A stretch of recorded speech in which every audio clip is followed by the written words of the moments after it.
온 땅의 주인 되신 주님이 내 이름 아시며 사랑만 돌보네. 어둠을 밝히시는 새벽별 방황하는 내 맘 주의 길 비추시네.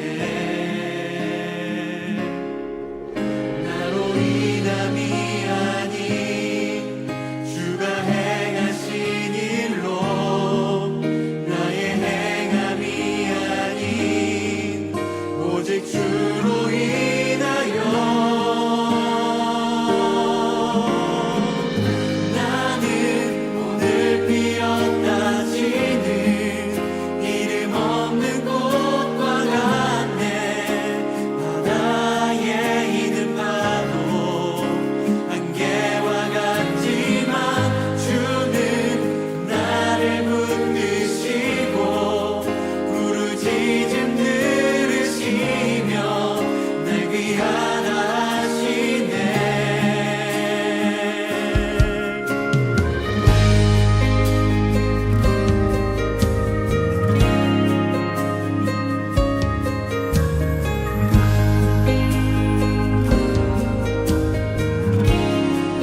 주님은 나의 죄를 보시고 사랑의 눈으로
우리가 이 땅에 오신 이유 죽어야 살게 되고 져야만 승리하는 놀랍고 영원한 신비 지으신 그대로 회복시킨 우리의 창조주 그리스도 십자가의 길로 아버지 뜻 이루셨네. 그가 이 땅에 오신 이유 이제 우리에게 맡겨진 그 소망 그 사랑 그 생명 아름답고 눈부신 십자가의 길 우리가 이 땅에 살아갈 이유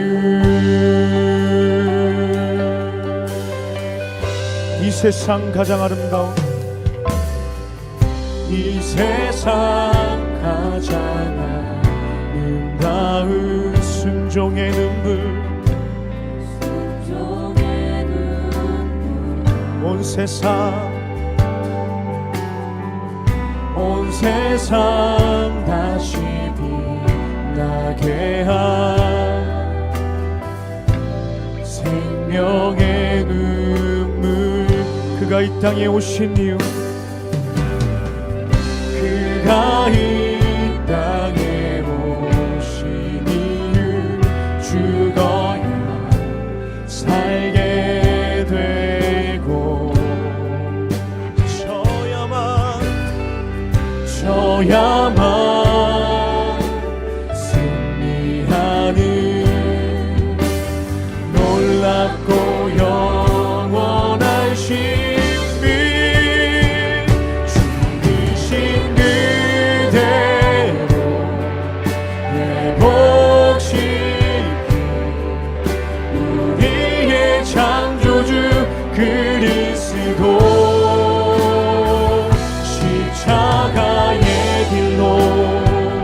아버지 뜻 이루셨네. 그가 이 땅에 오신 이유 이제 우리에게 맡겨진 그 소망 그 사랑 그 생명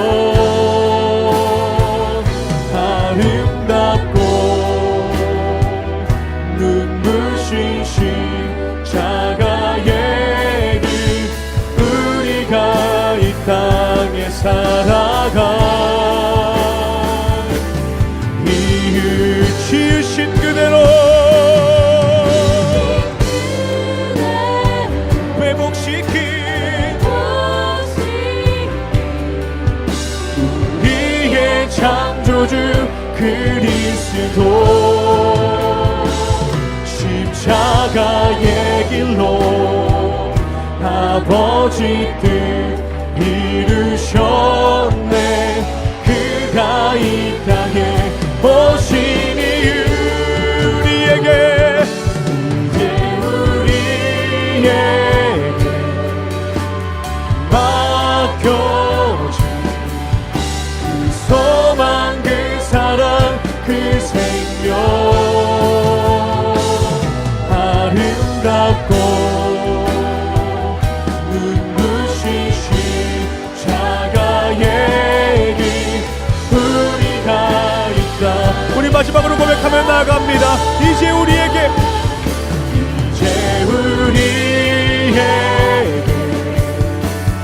맡겨진 그 소망 그 사랑 그 생명 아름답고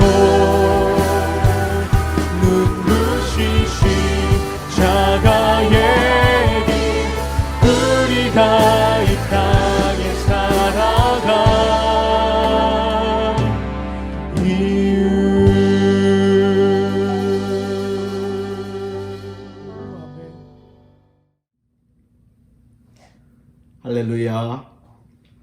2021년 우리 다사다난한 이제 한 해를 보내는 수요 예배는 오늘로써 이제 마지막 시간이 되었습니다. 지나간 한 해 동안 함께했던 우리 모든 교우님들, 그리고 인터넷 예배를 통해서 함께했던 모든 교우들에게도 주님의 평안을 전합니다. 오늘은 시편 116편 12절에서 19절 말씀을 가지고 이 한 해를 보내면서 어떠한 말로서 한 해를 보내고 새해를 맞이할까, 저는 그렇게 제목을 좀 정해봤습니다. 감사로 한 해를 매듭지읍시다. 감사로. 저와 함께 좀 따라했으면 좋겠습니다. 감사로 한 해를 매듭지읍시다. 그래요. 우리가 심은 대로 거둔다고 그러잖아요. 우리 감사로 심었으니 새해 연도에는 감사의 풍성하신 열매가 우리 성도님들에게도 함께할 줄 믿습니다. 참으로 시간이 빠르게 지나가지요. 모든 동물들 가운데에 인간만이 시간을 감지할 수 있다고 합니다. 또 우리 인간은 시간의 흐름을 잴 수 있는 도구를 발명했고요. 그 도구가 바로 시계입니다. 우리 인간은 시간을 통해서, 그리고 이 시계를 통해서 그 시간의 흐름을 재고 이제 매듭을 만들어 나갔습니다. 그 시간의 매듭이 달력 아니겠습니까? 하루, 그리고 한 주, 한 달, 1년, 이제 길게는 10년, 세대, 세기라고 하는 우리 기간의 매듭을 만들어 나갔습니다.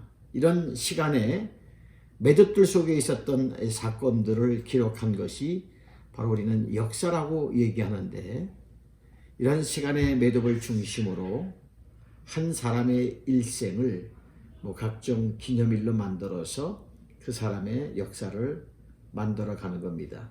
우리 어린아이들에게 백일잔치며 돌잔치, 회갑, 또 칠순 등등 이러한 기념일들을 만들어 나가지 않습니까?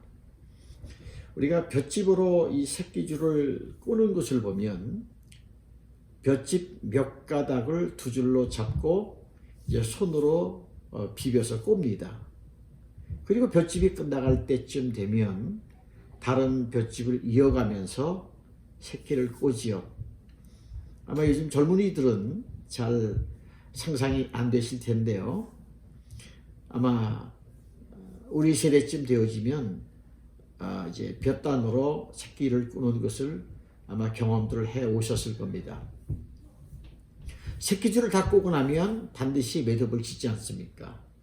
만일 밤새워서 새끼줄을 꼰 후에 매듭을 짓지 않으면 꼬았던 새끼줄이 풀어지겠죠. 그러면 밤새 했던 모든 수고가 헛수고로 돌아갈 수밖에 없는 것입니다. 하나의 새끼줄을 완성하면 반드시 매듭을 지어야 되는 것이죠. 마찬가지로 우리 시간도 똑같은 거예요. 이제 우리가 한 해를 보내면서 매듭을 잘 지어야 되겠죠. 이 말씀이 지난 주일날도 이제 주일날 말씀을 통해서도 설명되었습니다. 한 해의 매듭을 제대로 잘 지어야 또 새로운 한 해의 희망 안에서 새해를 우리가 맞이할 수 있게 되는 겁니다. 이제 2021년 마지막 며칠을 남겨두고 있는데요. 무엇으로 우리가 매듭을 짓고 이제 올 한 해를 마감하기를 원하십니까? 이제 한 해를 매듭 짓는데 사용하고 싶은 것이 여러 가지 있을 수가 있겠죠.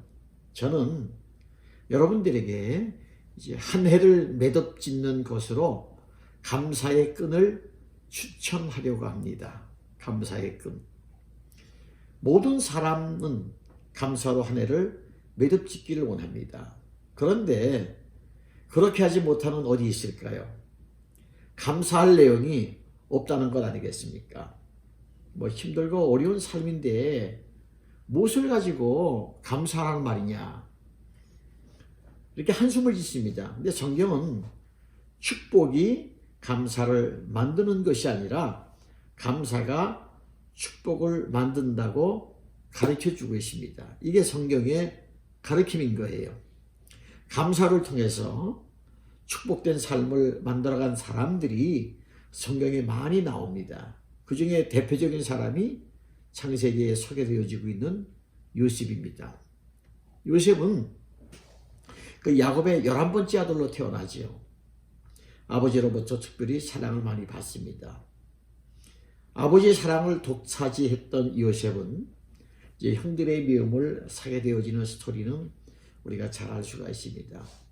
요셉을 미워하던 형들은 이제 요셉을 미디안 상인들의 노예로 팔아 넘기죠. 그때부터 요셉의 인생은 곤도박질 치면서 고난 속으로 들어가게 됩니다. 부유한 집의 아들로 태어나서 그리고 아버지의 사랑을 독차지했던 요셉이 갑작스럽게 이방인의 노예로 팔려가는 거예요. 얼마 지나지 않아서 그는 애굽의 장군인 보디발의 집에서 노예로 삶을 시작합니다.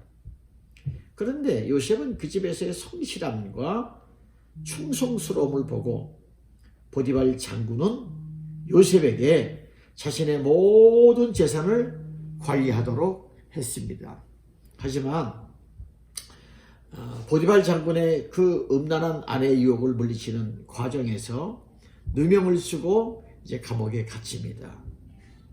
요셉은 감옥에서도 성실함을 보이죠.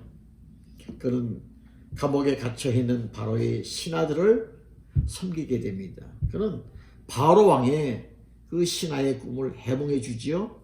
그리고 그의 은혜를 잊지 않겠다고 다짐했던 신하는 감옥에서 나가는 순간 요셉을 잊어버리는 거예요. 요셉의 인생은 뭐 10여 년 동안 아주 꼬이대로 꼬이는 삶을 지나게 됩니다. 억울하고 고통스러운 삶의 연속이 요셉의 삶 속에서 계속 보여지는 거지요. 우리가 성경을 읽으면서 놀라운 것을 발견하게 되는 것은 그렇게 어렵고 그리고 억울한 상황에 놓여 있음에도 요셉은 원망과 불평을 전혀 하지 않았다는 것. 그리고 도리어 긍정적인 생각을 하며 살게 됩니다. 여러분, 어려운 상황 속에서 감사하며 살 수 있었던 것은 요셉이 가지고 있었던 하나님에 대한 믿음이었다는 겁니다. 할렐루야. 그는 노예로 팔려왔을 때에도 하나님이 자신과 함께 하심을 믿었습니다. 그리고 억울한 누명을 쓰고 감옥에 갇혔을 때에도 하나님이 자신과 함께 하는 것을 믿었습니다. 그리고 믿었던 사람에게 배신을 당하는 아픔을 겪을 때에도 그는 하나님이 자신과 함께 하심을 믿었어요. 보십시오. 요셉은 아주 힘들고 어려운 일이 있을 때마다 원망과 불평이 아닌 감사로 매듭을 짓는 겁니다. 요셉은 이제 먼 훗날 애굽의 총리가 되어서 그를 애굽으로 팔았던 형들을 만났을 때에 뭐라고 그러죠? 나를 이곳으로 보내신 것은 하나님의 뜻이다. 그리고 하나님이 나를 이곳으로 보내셨다. 나를 먼저 이곳으로 보내서 그리고 아버지와 형님들 그리고 이스라엘이 어려움을 당할 때에 구원하기 위한 하나님의 섭리였다라고 고백을 합니다. 고난 속에서도 하나님의 역사심이 있음을 분명히 믿고 있었기 때문에 할 수 있었던 고백 아니겠습니까? 하나님은 이제 고난과 어려움 속에서도 원망과 불평보다는 감사함으로 그리고 믿음의 꽃을 피우는 요셉을 들어서 애굽의 총리로 세우지 않습니까? 그를 통해서 이스라엘 역사의 구원의 역사의 장을 새롭게 열어가시지 않아요. 그를 통해서 이제 구약에서 출애굽 사건은 그 하나님의 구원의 역사를 기록하는 가장 중심이 되는 사건으로 소개되어지는데요. 그 구원의 중심의 사건을 여는 자리에 하나님은 감사의 영성을 가진 요셉을 사용하시는 겁니다. 하나님은 그 고난의 자리에서도 감사의 꽃을 피우는 요셉을 애굽의 총리로 세우시며 그를 높이 들어 쓰시는 겁니다. 감사하는 요셉과는 정반대의 길로 걸어가서 멸망을 당한 사람이 있는데요. 그 사람이 사울 왕입니다. 그는요, 하나님 앞에 감사할 일이 더 많았던 사람입니다. 하나님께서 연약한 그를 선택하셔서 이스라엘의 초대 왕으로 세워주셨지요. 그에게는 믿음과 성실함으로 무장되어 있는 요나단이라고 하는 아들이 있었지요. 또한 하나님을 철저히 믿고 왕을 위해서라면 생명까지 내어놓을 수 있을 만큼 충성스러운 모습을 보이는 청년 다윗도 있었습니다. 하나님께서 주변 나라들을 사울 왕 앞에 무릎 꿇게 만들어 주시지 않았습니까? 이스라엘 역사를 통해서 보면 그런 일들이 사울 왕 앞에 수없이 많이 보여졌습니다. 그걸 보면 매우 감사한 일들 아니겠습니까? 하지만 사울은 감사가 아닌 불평과 또 원망과 분노와 미움의 삶을 살게 되는 것을 볼 수가 있습니다. 사울은 그의 그 삶의 자리에 일어난 사건도 그 사람들과의 관계도 원망과 불평으로 매듭을 만들어 갑니다. 결국 하나님과의 관계에 있어서도요, 불평과 불순종으로 매듭을 만들어 가지 않습니까? 불평과 원망으로 매듭을 만들어 갔던 사울 왕은 이제 전쟁터에서 비참한 죽음을 당하게 됩니다. 불평과 원망으로 사건과 사람들의 매듭을 만든 결과라고 얘기할 수 있는 것이죠. 야구 선수가 꿈꾸는 리그가 메이저리그입니다. 올해는 우리나라 선수들 가운데 누가 메이저리그에 진출하느냐, 스포츠를 좋아하는 사람, 특히 야구를 좋아하시는 분들은 거기에 관심이 많이 있습니다. 특히 투수가 아닌 이제 타자로서 미국 메이저리그에 진출한 선수가 그렇게 많지 않죠. 야구에서 최고의 타자가 사할을 넘기가 어렵습니다. 사할. 우리나라 야구 선수 가운데 옛날 선수죠. 일본에서 이제 뛰었던 선수인데 백인천 선수가 있었는데요. 일본에서 활약을 할 때 한국에서도 이제 사할을 넘기고 그리고 그 이후에 아무도 넘지 못한 것으로 알고 있는데요. 여러분, 사할대의 선수가 굉장히 대단하죠. 그런데 사할대의 그 타자는 10번 타석에 들어서서 6번은 아웃을 당하고요. 4번 안타를 쳐서 출루한 것이 사할대 타자입니다. 60%가 실패예요. 그리고 40%의 성공. 대부분 3할대의 타자가 상을 받지 않아요. 그것은 성공이 실패보다 훨씬 어렵다고 하는 것을 말씀해 주는 거예요. 10번 중에 3번만 성공해도 그것은 대단한 것입니다. 대부분 선수들은 2할대에 머물고 있죠. 10번 중에 2번만 성공한 거예요. 그래도 그것은 괜찮은 성적이라고 말할 수가 있습니다. 자, 이제 바꿔 말해서 여러분 한 해 동안 살아오면서 몇 할대의 삶을 살아오셨습니까? 4할대 이상의 삶을 살아오신 분 아닙니까? 아니면 아주 준수한 결과인 3할대의 삶을 살아오셨습니까? 대부분 2할대의 삶을 우리가 살아오지 않았는가? 우리가 한번 그렇게 생각해 볼 수가 있는데요. 야구의 안타 확률을 우리가 인생에 접목시켜 보면 모든 일에 다 만족하기를 원한다면 이것은 욕심일 수밖에 없는 겁니다. 욕심은 마음의 기쁨과 그리고 이제 우리가 감사를 빼앗아 갑니다. 욕심은요, 도리어 원망과 불평을 만들어내는 겁니다. 10가지의 결정 가운데에 3가지 결정을 잘 했다면 대단한 판단력, 감사할 일 아니겠습니까? 3할 때의 타자와 우리가 한번 비교해 볼 수가 있는 거예요. 우리가 한 해를 보내면서 덕담 가운데 이러한 말이 있죠. 토닥토닥 쓰담쓰담 이러한 말이 있습니다.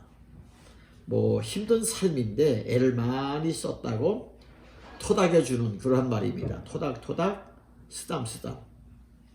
수고 많이 했다고 쓰다듬어주는 그럴 때 사용하는 말입니다.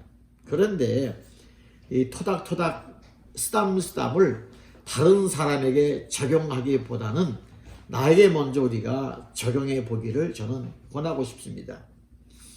나를 토닥토닥 해주고 쓰다듬어주며 1년 동안 어려운 가운데에서도 애를 많이 썼어. 그리고 참 수고했다. 잘했어. 그리고 나의 가족과 함께 일했던 동료들 그리고 이웃들을 향해서 이제 등을 토닥토닥 두둥겨주면서 쓰다듬어주면서 참으로 수고했습니다. 애 많이 쓰셨습니다. 당신 옆에 있어서 내가 큰 힘이 됐습니다. 나에게 이웃에 감사하며 한 해를 마무리하는 것은 몇 할 때의 삶을 살았느냐보다 더 중요한 일 아니겠습니까? 오늘 이 본문으로 다시 한번 돌아가 볼게요. 오늘 본문의 그 시인은 험난한 삶의 과정을 지내오면서 말로 할 수 없는 하나님의 은혜를 깨닫지요. 자, 그리고 오늘 본문 12절에 보니까 내게 주신 모든 은혜를 내가 여호와께 무엇으로 보답할까 이렇게 외칩니다. 그리고 17절에 내려가서 내가 주께 감사제를 드리고 여호와의 이름을 부르리이다 이러한 고백을 합니다. 그는 그 자신의 삶의 자리에서 일어난 일들을 감사의 끈으로 매듭 지으며 하나님 앞에 우뚝 서는 겁니다. 사랑하신 여러분, 2021년도 우리는 이제 하나의 끝자락에 서 있습니다. 우리가 한 해를 보내면서 지나간 실패한 것을 생각하며 불평과 원망으로 한 해의 시간을 매듭짓는 것이 아니라 이제 실패를 통해서 배운 것과 그리고 작지만 성공한 부분을 소중히 여기며 감사로 한 해의 시간을 매듭짓기를 소망합니다.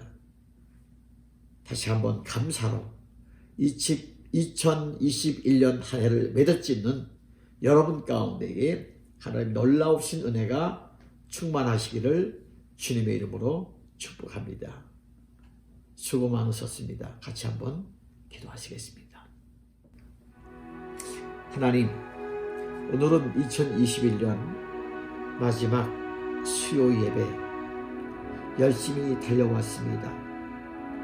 우리에게 갑자기 닥친 코로나로 인하여 모든 삶이 위축되어지고 또한 변종 바이러스로 사람들의 삶이 긴장의 연속 가운데 있지만 그래도 우리 믿음의 성도들이 요셉과 같이 감옥과 같은 그런 환경 속에서 원망과 불평으로 삶을 매듭지지 아니하고 하나님, 그러나 오늘 이 자리까지 올 수 있게 하신 것을 감사합니다. 감사로 매듭을 지을 수 있도록 은혜 주신 것을 감사합니다. 사울 왕은 하나님으로부터 받은 것은 많았습니다. 그러나 그의 삶에는 매 순간 원망과 불평이 끊임없이 있었습니다. 그의 삶 속에 결국 비참한 말로를 맞이한 것을 볼 수 있습니다. 다시 한번 축복하기를 원합니다. 감사로 이제 우리가 우리의 삶을 매듭짓고 또 새해년도를 하나님 앞에 크게 기대하며 감사로 새해년도를 맞이할 수 있도록 은혜 베풀어 주옵소서. 한 해 동안 애쓰고 수고했던 모든 믿음의 성도들 그들의 섬김을 축복하시며 그의 가정과 자녀와 앞으로 계획하는 모든 일이 주 안에서 아름답게 이루어지기를 소망합니다. 예수님 귀한 이름으로 기도합니다. 아멘. 1년 동안 수고 많이 하셨고요. 이제 남은 시간은 이제 충분히 기도의 제목을 위해서 같이 기도하시고 후에는 주님 가르쳐 주신 기도로 마치고 이제 우리가 신년 영시 예배 때 만나기를 소망합니다. 할렐루야. 감사해요.